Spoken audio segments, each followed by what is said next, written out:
Hello everyone, let's have ourselves a chat. I'm John from Rusty Chains, and today our chat is about the new skill system for Payday 3. I've been so excited for this. Skills have been a major problem in Payday 3 for a long time that have caused some pretty major blowups. So a rework of the whole system from top to bottom is very welcome. Starbreeze was kind enough to let us in early, so let's take a look and see how it went. I'm not going to go through every single skill in the game, we'd be here all day. I'm going to do an overview of the trees, and then we'll talk about a few specific builds I used and highlight some skills within. Now, skills are similar to Payday 2, in the sense that you can buy a basic version of a skill, and then invest more points into it again to ace it for an additional effect. Something else that's interesting is how the branches in a skill tree tangle, kind of like an actual tree. Payday 3 does something neat that I haven't seen in other games, where if you unlock a tier in one branch of a skill tree by going up that branch, you can grab skills from equal tiers from other branches without speccing the way up there. So for example, if you have a tier 4 skill in the leftmost branch, you can grab a tier 4 skill in either of the other branches as well without needing to buy them. I haven't found a ton of use for this yet, since most skills are typically made to synergize well with others in their own branch, so crossing over isn't always the most valuable. Still, opportunities for player choice are never a bad thing, and I can get some cool one-off utilities out of it, so I won't begrudge it for being implemented here. My one major complaint in terms of interacting with the skills menu is that skills are not priced consistently within tiers, even within a single tree. For example, here in the soldier tree, you'll notice that the upper two tiers on the right branch are cheaper than the other two branches. That feels a little odd, especially because the cheaper skills don't really stick out as weak in comparison, while the comparatively more expensive skills also don't feel noticeably stronger. Now, we do have a weird number of total skill points, a maximum of 51, and the odd pricing sometimes leaves me with like 3 or 4 extra points, and that's usually where I'll do the lateral movement to grab from another branch. But the skill economy does feel just a little off as a result. Not necessarily bad, just a little head scratcher where I have more than I can fit into an idea of a build. So we've got 6 overall trees, each with 3 branches inside. Going from left to right, we've got the soldier tree. This is your main bread and butter for a very neutral baseline of a shooter experience. The left branch, Juggernaut, focuses on armor. Worth noting that Beast of Burden, which is your bag carrying skill, lives in this branch at tier 3. As does Bastion, which is the skill for countering abilities from special units and is tier 4. This update also removed the passive from the mercenary armor to restore trauma damage on kill, which I'm not a huge fan of, so if you're rocking resistant plates, you may want to look more at the Juggernaut branch. The second branch in Soldier is called Commando, which is everything you'll want for LMGs and assault rifles. Lastly is the Grenadier branch. This one is all about throwing as many frag grenades for as much damage as possible. Now, the Scavenger skill, which gives you a chance to pick up any equipped throwable from ammo boxes, is also in this branch. Moving on to the second tree, we have Ninja. Despite the name, this is not the stealth tree. There are a few stealth skills in here, but the bulk of those we'll see later on. Ninja is primarily based around dodge, a returning fan favorite playstyle from Payday 2. The leftmost branch, Ghost, is a bit confused about its role. Every branch in the Skills 2.0 system has 6 skills. Ghost has 3 based around dodge, 2 as stealth utility, and a final one for SMGs. Now that's a random inclusion, you might think, at which point I would laugh at you, because Ninja's second branch, Special Ops, is all about SMGs. The final branch, Fog Machine, focuses on adding a lot of utility and even a little bit of damage to your smoke grenade throwable. Much more than in Soldier, the Ninja tree has a lot of synergy between its branches, so if you want to make an SMG-focused dodge build running at its best, you'll want to combine all 3 of these. The third tree is Mechanic. Now this one is very straightforward. First branch is the Engineer, which focuses on placing sentry guns, making them as strong and plentiful as possible. The second branch is Shotgunner, once again putting as much power into shotguns as possible. The last branch is Electrician. This one focuses on the shock grenade throwable and adds utility and power to them. I like the mechanic tree a lot. The skills are fun, thematically they make sense and tie together, and there's a good bit of synergy. I think in terms of intuitive design and a cohesive identity, mechanic is probably the best designed tree. More on that when we get to the gameplay section. The fourth tree is hacker. A lot of what I said about identity and cohesion does kinda come apart here. If we look at the trees, they all have a unique UI element themed around the tree's proposed identity. I like this idea. However, there's some clear points where all the skills within a tree don't mesh thematically. Hacker is one of such points. The first branch, Black Hat, makes sense. That's where all the camera hacking skills and the like that use runtimes from the original skill system now live. Great! Good name, skills make sense for hacker. That's where it kind of ends, though. The second tree, Hitman, is entirely based around handgun skills. The final skill in this branch, Bounty Hunter, rewards you with specific resources for killing specific special enemies with a handgun. A unique idea, sure, but has nothing whatsoever to do with hacking. The last branch is Flashpoint, and that's all about throwing flashbangs and adding to their utility. Again, not a bad idea in theory, but where's the identity synergy here? What kind of hacker runs around slinging handguns like a Western and throwing flashbangs? It's a very confusing identity, but that matters less than playing it, and we'll talk about how it plays again in a little bit. The fifth tree is called Conman. The first branch within it, Imposter, focuses on mask-off social stealth. Similar to the Black Hat branch in Hacker, this one has a lot of skills that will be familiar to existing stealth players. The next branch is Pill Pusher. As you might surmise, this is the medic tree, all about healing for yourself and the crew. The final Conman branch is called Cutthroat. This one is focused on throwing knives, and it adds a lot of new abilities to them, which is pretty damn fun. The sixth and final tree is the Professional. The first branch, Puppet Master, focuses on hostage capturing, management, and trading.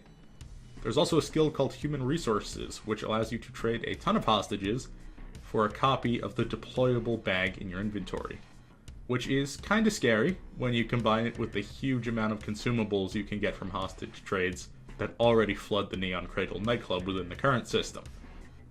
The second branch is called Longshot, and that shit is my jam. It's all about upgrading sniper rifles and DMRs to be the best they can be. The final skill in the branch, Ricochet, is very fun. It's basically a more isolated version of Graze from Payday 2. My favorite skill in this whole overhaul, though, is Head Games.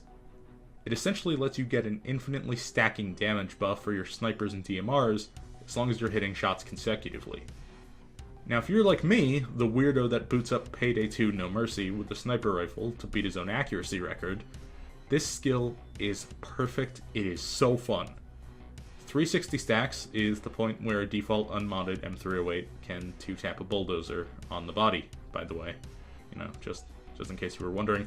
Anyway, the last branch is Ammo Specialist. A little underwhelming to end all the branches in the game on, but yeah, it's ammo bags and all the stuff you would expect from an ammo bag skill tree in Payday. But we could talk about the skills and the UI and all that all day. But if they don't play well, it's all for nothing. So with the trees now established, I put together my first build using the new system, and I jumped right in. I focused on a DMR and throwing knives, which are my usual go-tos for Payday and most other games. I loaded up a Road Rage and was greeted by the other major feature of this update. For the first time in the Payday series, the police have health bars. This gives us a lot of information. There's the white bar, which is the officer's health. Then there's the blue bar, which shows their current armor. On the left side is a blue number. My first instinct was that this was the police officer's level, and they'd introduced some kind of enemy level system that I missed. I have a feeling that without finding a written explanation, new players will have a similar thought, because I asked 3 other people and they all had the same thought. But no! This number represents how many layers of armor your target enemy has. Cops in Payday 3 now have armor layers that you need to damage and strip away to get yourself that kill. That sounds scary on paper, I know. And Starbreeze will need to watch it to make sure things aren't getting too tanky. But personally, I didn't notice a huge difference in time to kill based on these changes after I got my builds together.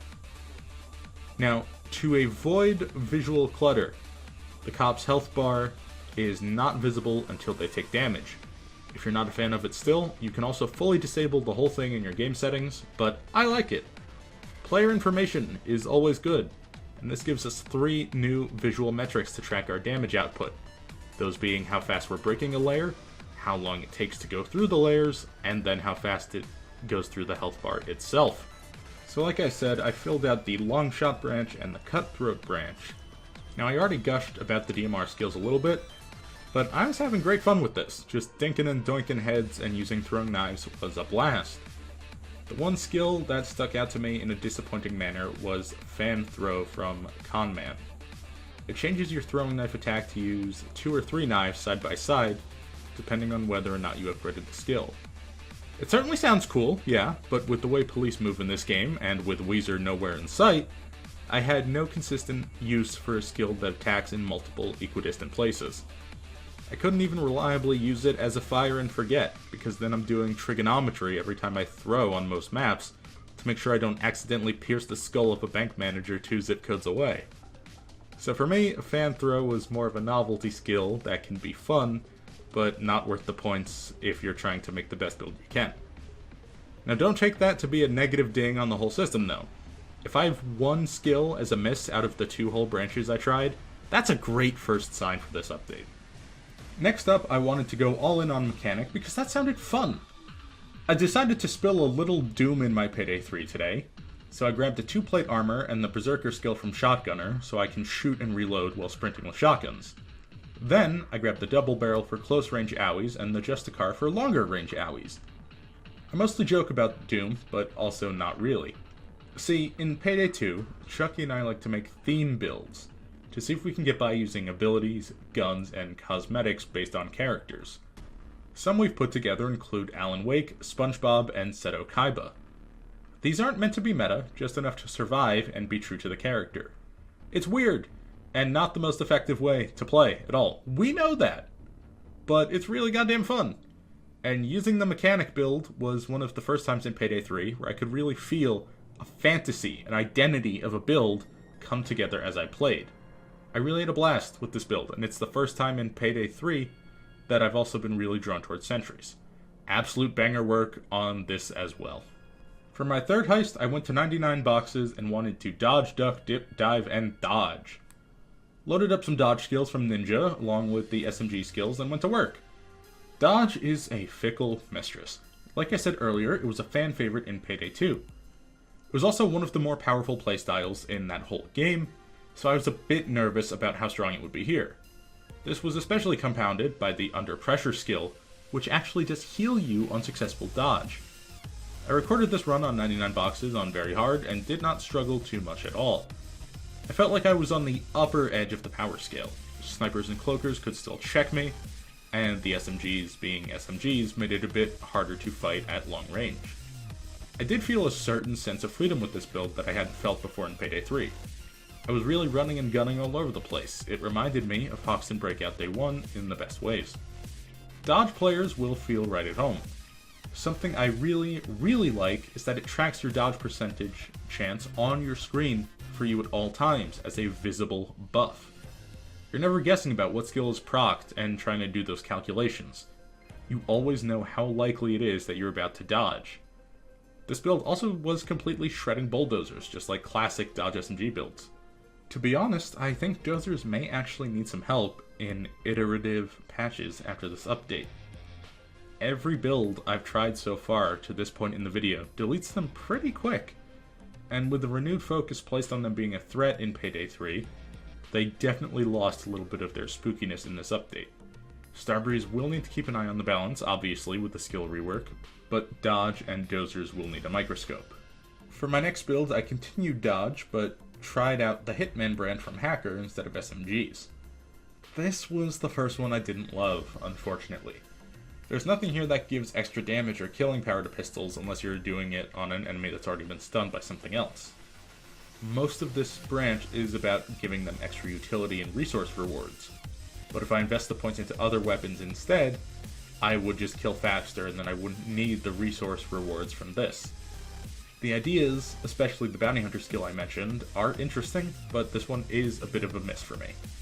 It could be fun if you want to challenge yourself and gamify it a bit more, your mileage may vary. One I did have a lot more fun with, though, was where I went all in on Juggernaut and Commando from the Soldier Tree. Good old-fashioned assault rifles that made quick works of hordes of cops. It was also really fun. This felt a bit closer to launch Payday 3, but with some nice QOL improvements to balance things out and not feel as oppressive. Funnily enough, this was also the only build aside from the handguns where I wasn't rapidly dunking on bulldozers. So, do with that information what you will. I also did some stealth gameplay with a combination of Imposter, Black Hat, and Ninja, but I don't feel like it's too worth talking about, because it's basically just the existing stealth skills shuffled into those branches. If you like existing Payday 3 stealth, there's nothing here that will disrupt that, but by that same token, if you dislike existing Payday 3 stealth, then there's nothing here that jumps out as moving the needle to totally improve it. So overall, how do I feel about this update, this rework? I like it a lot. There's a few minor problems I have, which I talked about, but for the most part, it really is great. The one prevailing sentence that sticks in my head when I play and I think about how to summarize my thoughts on this shit feels like Payday. Classic Payday, Payday 2 that kept me glued to the PC. That feeling, those hooks, those are back here. We've had this test build for a little over a week, and even when not recording, I was still putting in at least an hour a day as my schedule allowed. Hell, there was a time where I took Head Games, the skill, and went to do a full 19 bag run on Cook-Off, just to see how far I could stack the buff in that time. The answer was 1040, by the way, before I accidentally swapped weapons and lost it. But my point is, I don't remember the last time I was sitting around and went, I could be playing Payday 3 right now. And just went and logged in to play. This feels good. This is just plain fun, and had me wanting to keep the game booted up. I'm so excited about Payday right now as a result. If this is the level that Starbreeze's renewed level of focus and investment in the series are going to bring us, keep it coming. I can't wait to see what comes next. But how do you guys feel about it? Let us know in the comments below, and I can't wait to hear what kinds of builds people put together in the future. We've already got another fun Payday video releasing in a few days, so stay tuned for that. Until then, don't forget to spread that happy and stay rusty.